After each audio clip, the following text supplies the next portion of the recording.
Welcome back to the DriveContact Podcast, your weekly dose of car culture.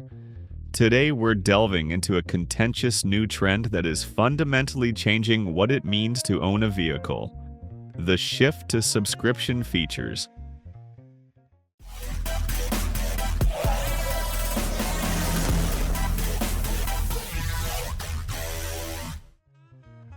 We're talking about paying a monthly fee to unlock capabilities that are already physically built into the car you bought. A practice known as feature on demand or software-defined vehicles. The question is, are we entering an era where you have to pay to unlock your car's true performance? Or is this a natural, inevitable step in the digital evolution of the automotive industry? The concept is simple. Automakers install a fully equipped piece of hardware, like heated seats, advanced lighting, or even performance suspension settings, across an entire model line. These features are then deactivated by default and must be unlocked with an over-the-air update after the owner commits to a recurring monthly or annual subscription fee. This model is pervasive, moving far beyond simple connectivity like Wi-Fi hotspots and into core driving functions. We are seeing examples where owners must subscribe to enable heated seats, access premium driver assistance systems, or even enhance engine performance via software upgrades. From the manufacturer's perspective, this model offers several powerful advantages. First, it simplifies the manufacturing process. Instead of managing dozens of component variations, they can standardize hardware across global production, saving immense costs. Second, it creates a predictable recurring revenue stream, or MRR, which is highly valued by investors and vital for funding the enormous research and development costs associated with electric vehicle, EV, and autonomous driving technologies.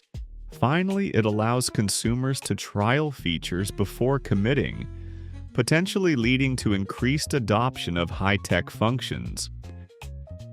However, for the consumer, particularly the car enthusiast, this practice strikes at the heart of car ownership. When you buy a car, you expect to own the hardware, not simply lease the right to activate it. The immediate ethical concern is the value proposition. Why should a driver pay $10 a month for a feature like adaptive headlights when the sensors, wiring, and projectors are already installed and paid for in the initial purchase price? This creates a sense of being penalized for hardware ownership. Furthermore, this subscription model creates a major complication for the used car market.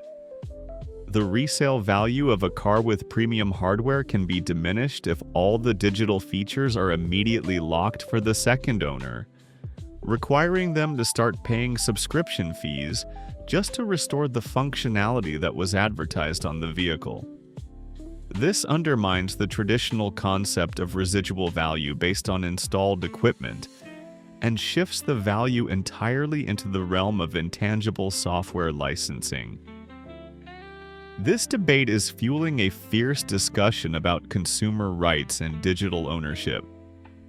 In response, regulators and consumer groups are pushing back.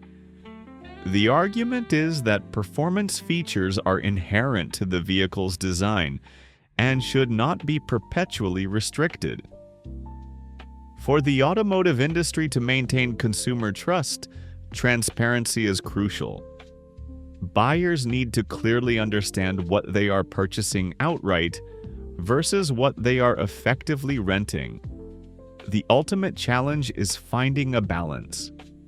Manufacturers need revenue to innovate, but consumers demand full access and control over the physical assets they own. As we shift towards an increasingly software-defined vehicle landscape, how the industry resolves the ethics of paying for pre-installed hardware will define the future of car culture and vehicle ownership for decades to come. That's it for this episode of the DriveContact Podcast, your dose of car culture. Don't forget to subscribe, leave us a like, and visit our website for more content. Thanks for listening, and we'll catch you next time.